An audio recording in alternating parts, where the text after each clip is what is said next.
அப்போது பெரும்பாலும் கடக்கும் போது beep beep beep beep beep கூடிய பஸ்ஸின் ஹாரன் மோங்கி ஒலித்தது. எல்லாரும் திரும்பி பார்த்தனர். முன்பக்கம் ஓரமாக மோட்டார் ஓடும்.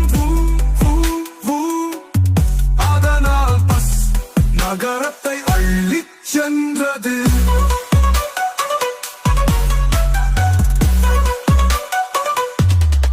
பஸ்ஸின் உள்ளே இருக்கும் குழந்தைகள் மகிழ்ச்சியுடன் மேலே கீழே ஏறி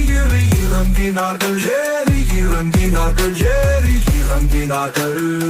அவர்களின் சிரிப்புகள் பஸ்ஸை மகிழ்ச்சியோடு நிரப்பியது.